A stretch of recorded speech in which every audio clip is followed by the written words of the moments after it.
I suppose I should start with a short summary of my life. I don't really feel like doing that, so I shall skip to the present. I run a reading group with several other women in the town of Newsome. Every Saturday, the members come to my house to discuss a novel, chapter by chapter. We're currently reading Pride and Prejudice. I thought it would be fun, but then I realised that everyone was a friend of Eliza Frame. Eliza does not like me. God knows why she joined the reading group. If she dislikes me so much, why join in? It's beyond me. But she does not like me.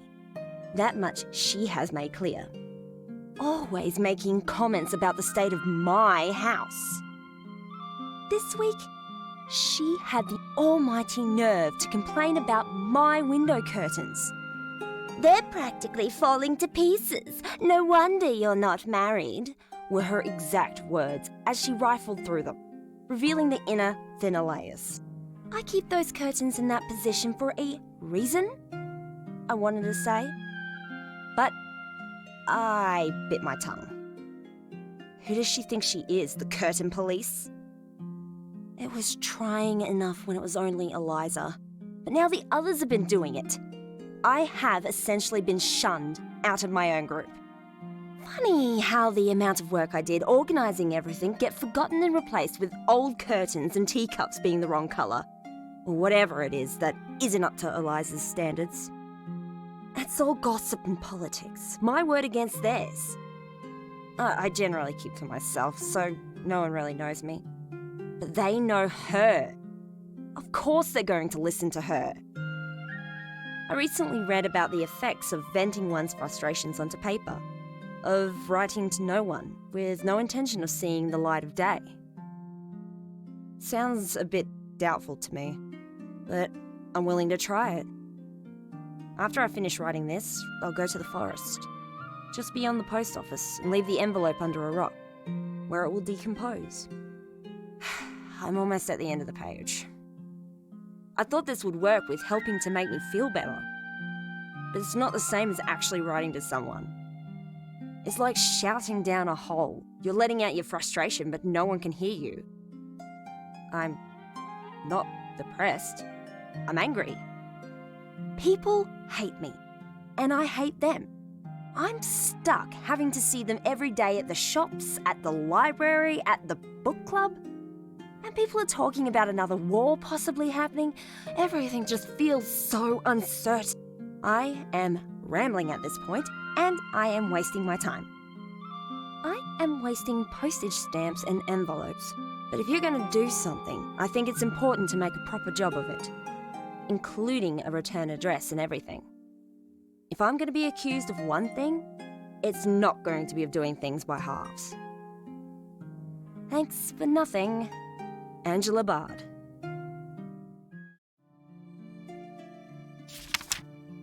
Dear Angela Bard, thank you for your letter. This Eliza Frame sounds like a right serpent. Forgive me if that was too far. I generally keep to myself as well, and I often wonder how out of practice I am with even the smallest interactions. Your letter has interested me strangely. Please, write to me again. Yours sincerely, Mr. Devere.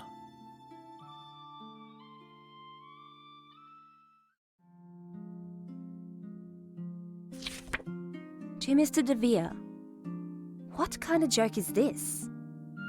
Who are you? My letter interests you strangely. Well, the feeling's mutual. But you cannot expect me to continue writing to a perfect stranger. I don't know anything about you. For all I know, you could be some sort of dreadful con man. I don't know if I trust you. You wrote that you keep to yourself? Tell me, how is it that I don't recognize your surname at all? Even if you're a recluse, surely I would have at least heard of you. Tell me about yourself. What's your daily routine like? P.S.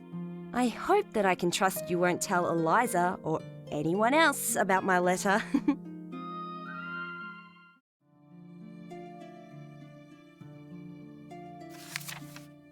Dear Angela, it seems as though you have, unwittingly, given a lot of information to a stranger who hasn't returned the favour. I agree that that is unfair. I shall use this letter to remedy that. You requested that I write to you a recount of my daily routine. It took me a great deal of thinking to try and make this letter not bore you, but if I have failed, please forgive me. I suppose I should write to you about today. I took a walk through the northern part of Ardmore Forest, taking in the tree-scented air. It's the kind of air that can feel icy down in your lungs in the morning, but I strangely enjoy it. There isn't a path where I go, but I know the forest very well. To the north, there is a very old yew tree, so big that the span of my arms cannot reach halfway around its trunk. At some point in its lifespan, it began to lean, and now it tilts to a degree that almost seems to defy gravity, looking as if it could fall at any moment, but never doing so. It is beautiful. This yew tree creates a nice patch of moist shade that is perfect for growing mushrooms. I collected some. These were a variety of Scarlatina bolete, a round, plump mushroom that tastes excellent when cooked, and then went on my way. My days involve a great deal of walking. I leave my home, a furnished cave well hidden in a large rock face, and take a wander. On other days, when there's too much rain, I'll stay inside, reading and drawing. While I generally don't leave the forest, I have all I need. I find some interesting curios around the forest. A dropped book here, an abandoned picnic basket there. My home even has a phonograph in almost perfect condition. Several winters ago, I was lucky enough to discover that a human had left an almost unused case of painting supplies. Intrigued by the opportunity, I tried using it to paint. My first attempts were quite alarming failures, but I continued to practice. What you are holding in your hands is the fruit of my labours.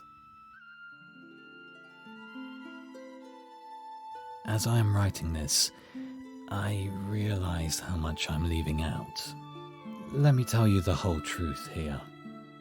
You've probably noticed how I've used the word human instead of person. I may as well tell you now, instead of you inevitably piecing it together.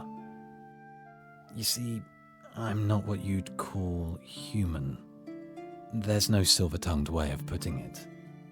You'll want proof that I'm not mad as a hatter, of course you will, so I'll provide it. When you slumber tonight, I will send you a dream. Don't be stressed. I mean you only well. Please. Yours sincerely, Mr. Devere. P.S. I have a plan at getting back at Eliza, if you're interested.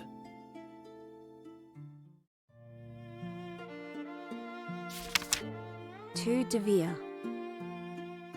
Despite my assumptions, I'm convinced. At first I thought you were perhaps a friend of Eliza's, that you were trying to play some sort of mind game with me.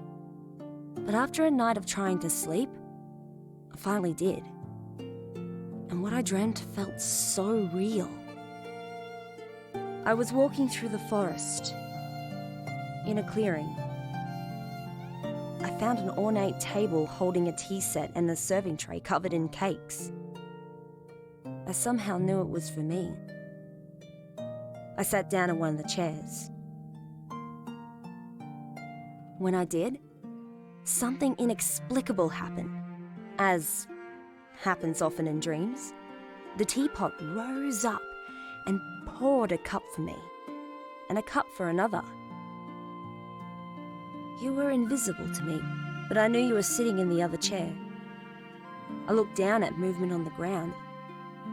I could see your shadow and I saw horns.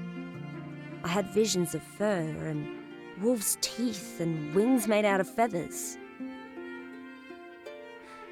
I think I know what you are. But strangely, I did not feel afraid. Nor do I now. Do you understand? I enjoyed our tea party. After seeing both your letters, I was inspired to make my own illustrated envelope. I tried to draw the dream you sent me. What do you think?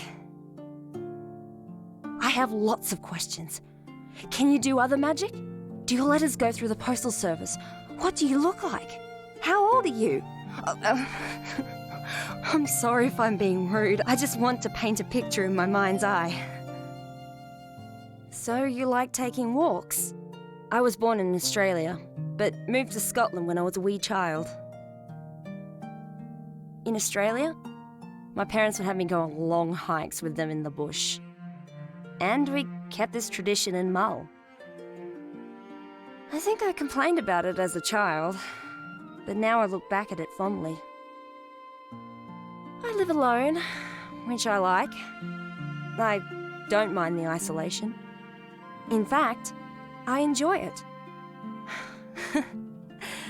God knows why I wanted to start a reading group with the other women in the town. Which, once again, brings me back to the subject of Eliza. What do you have in mind for getting back at her? Signed, Angela.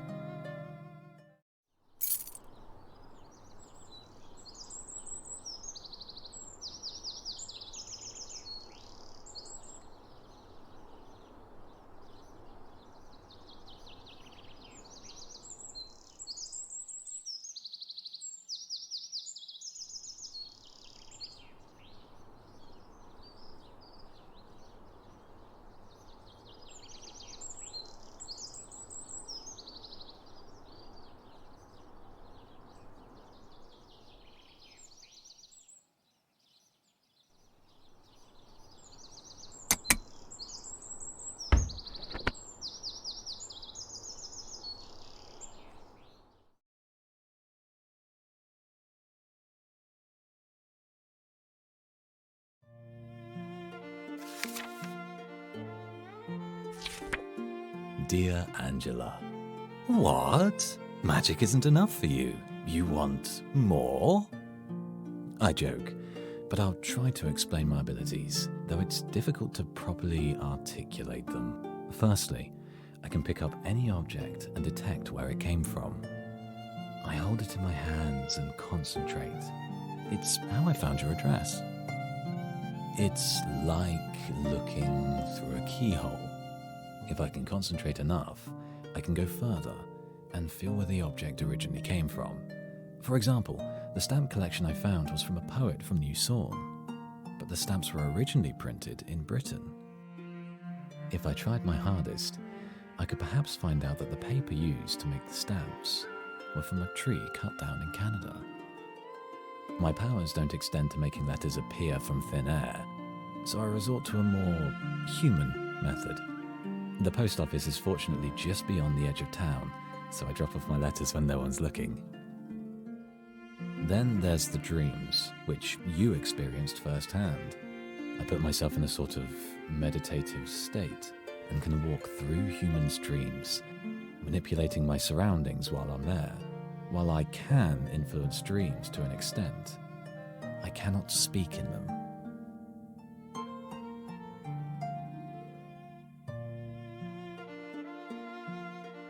While I do have a true form, I can take on many others. In a way, all my paintings are self-portraits. It's silly, but when I read that you wanted to know what I look like, I felt oddly exposed. I don't wish to explain my appearance, even vaguely. Perhaps it's better if you picture me however dashing or gruesome you wish.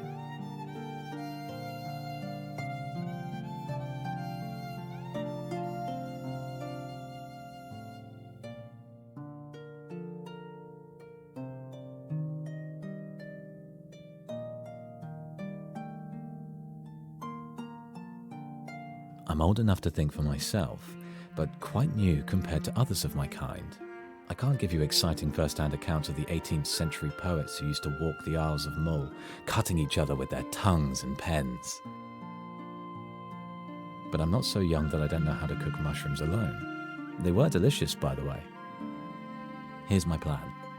On the night before Saturday, I shall give Eliza a very specific dream.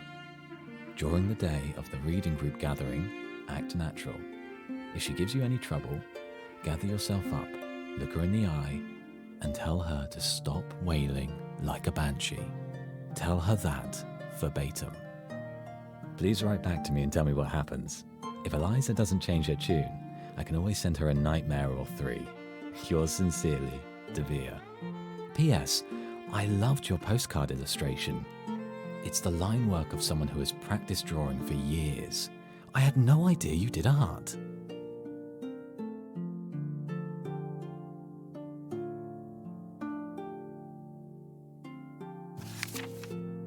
Dear Devere, today I had a very strange experience. I ran a book club meeting that didn't end with me feeling drained and wanting to pull my hair out. The 5 women came to my house again to review the chapter of Pride and Prejudice. We were talking about Elizabeth Bennet's rejection of Mr. Collins when Eliza's biting nature came out once again. She compared me to the character Elizabeth, a woman who will never find a man who truly loves her because no one would be attracted to her prickly personality. The irony of Eliza not knowing how the book ends did not escape me. I did exactly what you had advised. I stood up, looked her in the eye, and told her to stop wailing like a banshee. The effect was immediate. She stood there, still as a stone, with a look of shock as if I had struck her. What on earth did you show her? After that, she stopped spitting venom at me for the rest of the day, only speaking to talk about the novel. Whatever you did, Devere, thank you. For this envelope, I tried to draw the town. I even pulled out some old paintbrushes I had in storage. This is the path I take to send off my letters to you. Can you visit me sometime? I want to meet you. Signed, Angela.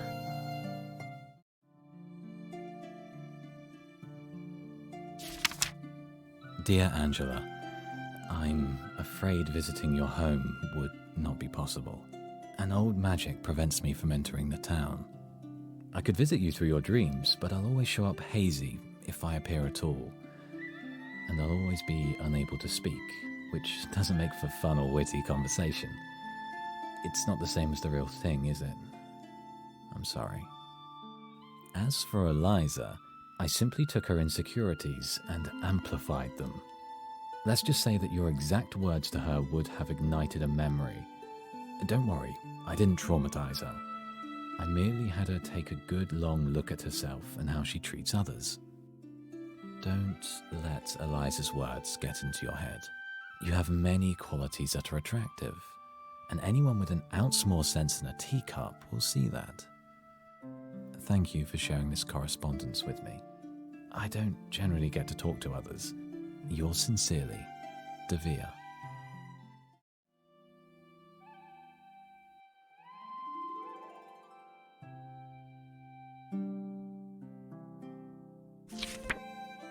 Dear Devere, that sounds so tragic.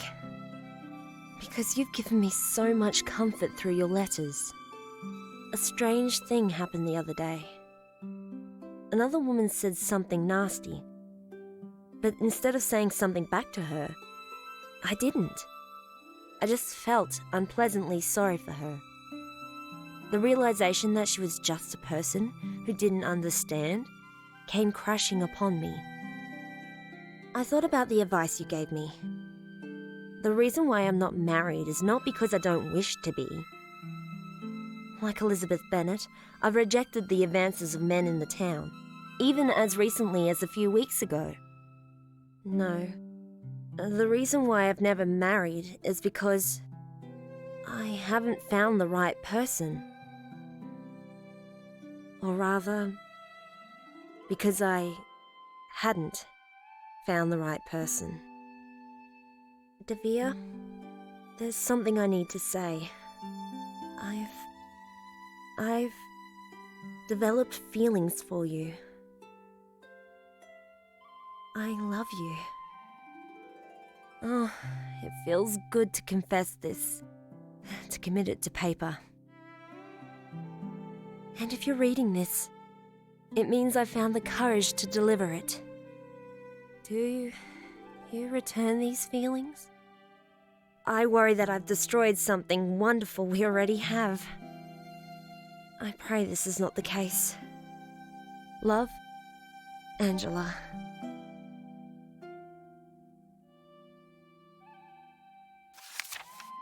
Dearest Angela, how can I not return your feelings? Your letters brighten up my existence. When I wake up, I look forward to walking to the edge of Ardmore Forest to see if you've left me a new addition to our correspondence. When I got the part of your letter where you told me your feelings, I felt whole, like a void I didn't know being healed. I love you. It hardly sums up my feelings, those 3 words. I can feel my heart racing. I love you. I will show you this poem I've written. Soppy, I know, but forgive me. When I think of you, I am undone. It was by yonder fell and glen I saw the fairest maiden, and since that day with yearning pain my heart was sorely laden. I love and worship you, dear one. For all your troubles I shall quell. I will take these fires for you. I fear not fate nor hell. Be well, Angela. Yours, Devere.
To Mr. Cailin Calwood, I am not a fool.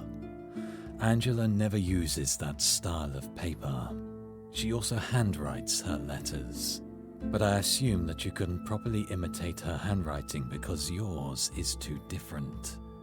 You couldn't even use your own typewriter.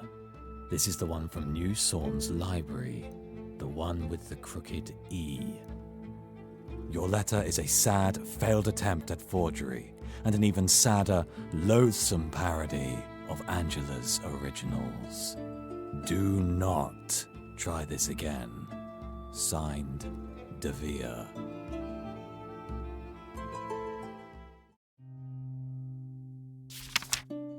Dearest Angela, someone tried to contact me. I don't know this stranger, but I know that his name is Cailin Calwood and that he's from New Sawn. He wants our correspondence. He made a pathetic attempt at trying to impersonate you in a letter. Against my better temperament, I sent him a reply to go to hell. But this letter greatly concerns me. He even left it at the usual spot. How did he know about that? Has he been doing anything to you? I will send him a nightmare to frighten him. My days are filled with thoughts of you. Please, take care of yourself. All my love, Devere.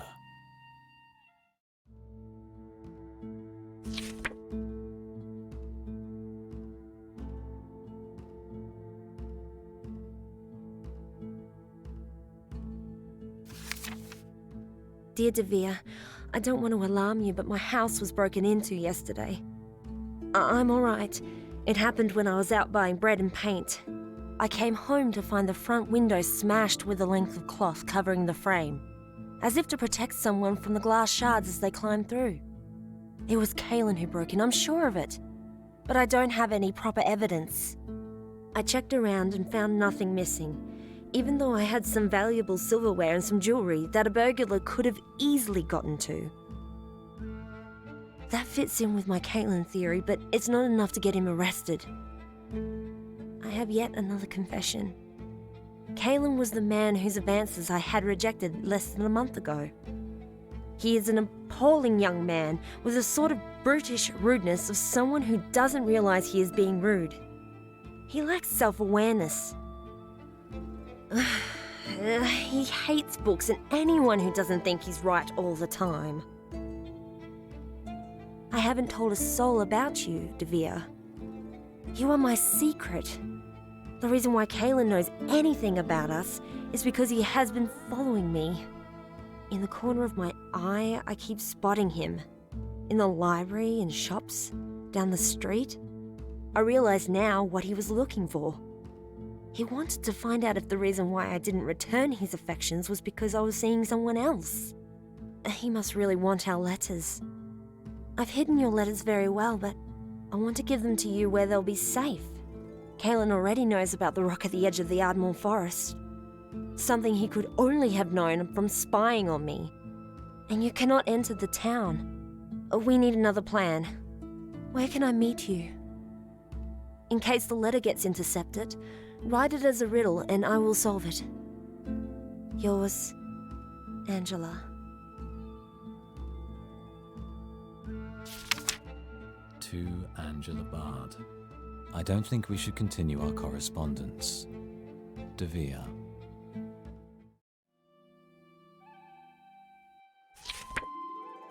Dearest Devere, I want to thank you for the time we spent together in your home.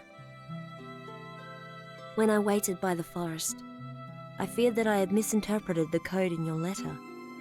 Forgive me. Your cave is such a warm, restful place. So many books that the town's library doesn't have. Could spend forever sitting in your armchair, taking in each novel. You'd never get it back. I don't understand why you never sent me a true self-portrait of yourself. You look like how I picture an angel. Like from one of the paintings of the Renaissance. You were as kind as I had pictured. One day I'll need to return the favour and cook for you. I never knew mushrooms could have so many different tastes. I think my favourite were the ones that tasted like cooked pork from my childhood. The ones you called angel wings? When we kissed, it was magic. That's how I describe it. So gentle. And then you had the audacity to ask if it was an alright kiss. You're so charming and you don't even know. Hopefully me telling you this doesn't go to your head.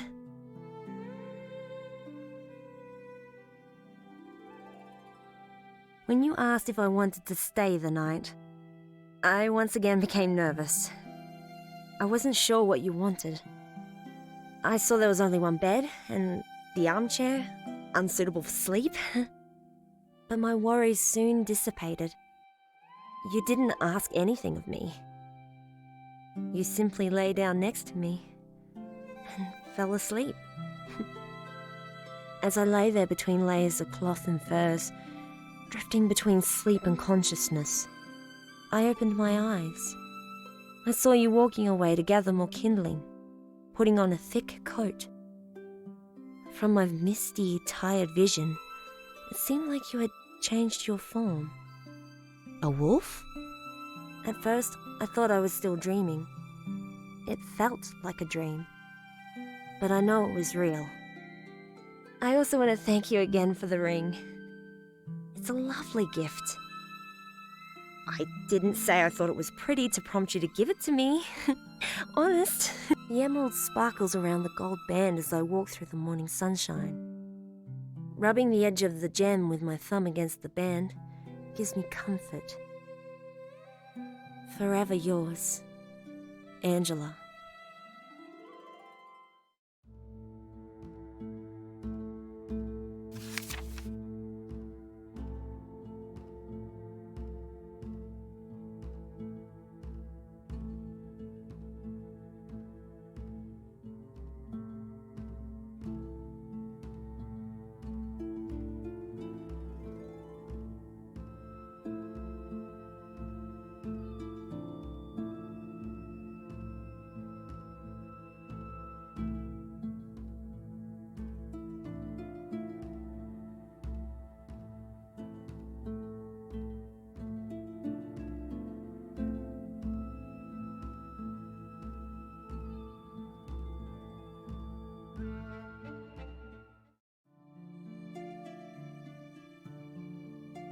I'm sure I don't know what you mean. Devere. P.S. I'm sending this as a postcard because your note is not worth the dignity of a letter in response.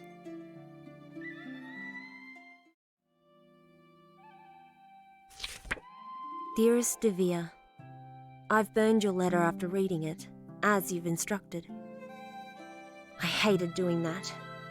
It was such a beautiful letter, and I don't mean the envelope.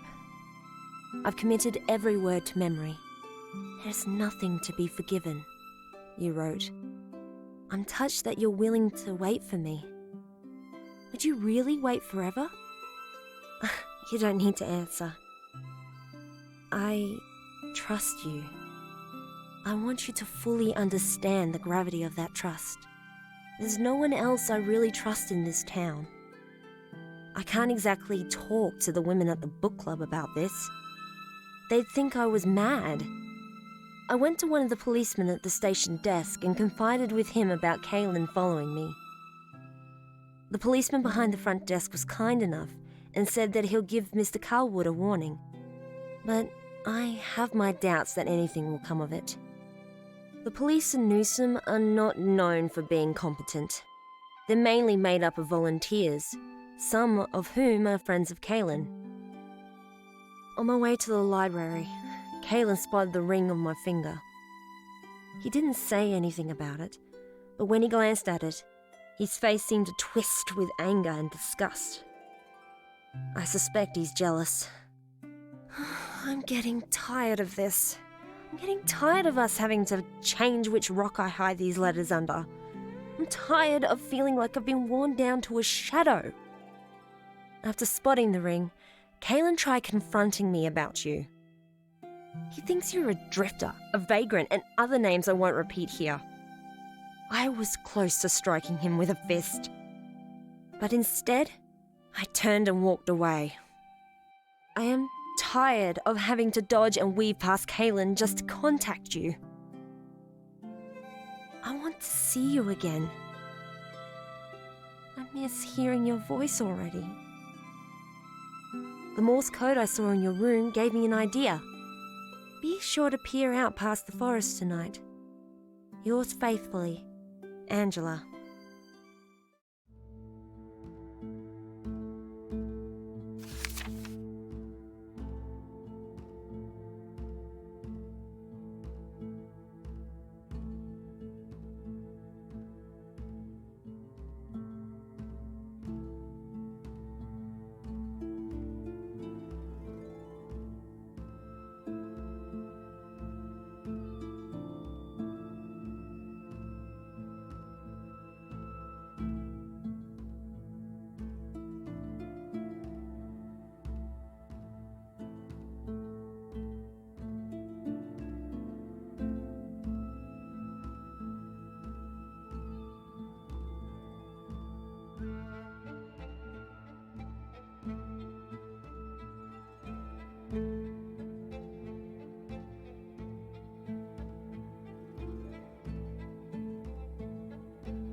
Kaylin, do you really hate me that much?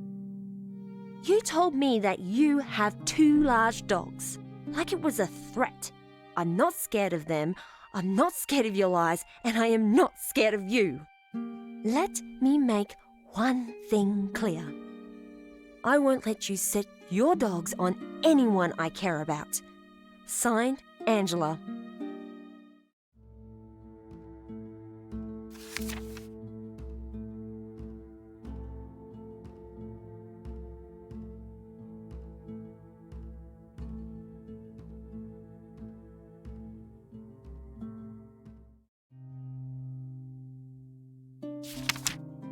Dearest Angela, what I have to say, I don't expect you to forgive me for this, but this is getting too intense, too dangerous. I lied to you. I lied to you about everything. My powers, my supernatural nature, the dreams. None of this is real. The first dream I sent you, of the wolf and the horns, you didn't dream it because of magic. You simply dreamed that image because it was on the first envelope I sent you. And then I told you you'd have a dream. Your expectant mind did the rest. It was just a trick. It was just a magic trick. I misled you. And when you believed me, instead of telling the truth, I kept going. I kept fueling the fantasy. But that's all it was. I'm not your demon lover. I'm not a forest fae from one of your books. Kaylin, in all of his harshness, was right. I am simply a man who lives in a cave. So, now you know. And now, because of me, you're in danger. So I shall do the right thing and end this. Forget about me. Go and live a better life. I'm sorry. Devere.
5 places to travel to with Angela.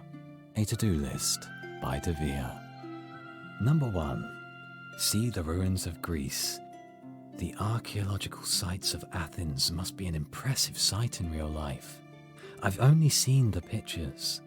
Taking Angela by the hand, we could walk together, looking at the ancient temples. Number 2. Ride on a gondola in Venice, Italy. If Angela wishes, I'll even do all the rowing. I'll stand up, oar in hand, while Angela dips her hands in the water, feeling the waters of Rome between her fingers. Number 3. Go to a boulevard cafe in France. Angela has confided in me that she has never tasted creme brulee. I plan on remedying that as soon as possible. Number 4. Go listen to a musical in England's Royal Albert Hall. We can sit on the balcony and listen to the funniest comedy or the most melancholy ballad. Number 5. The mountain forests of Canada. It will be difficult to cross the Atlantic, or perhaps not. I always seem to find gold when I'm in need of it. But breathing in the scents of Alberta's forests of pine and spruce will be worth it. Sight, touch, taste, sound, scent. I wish to show my love for her with every human sense, to experience the pleasures and delights of the world. And soon now, we will be free to do that. I am a very lucky devil.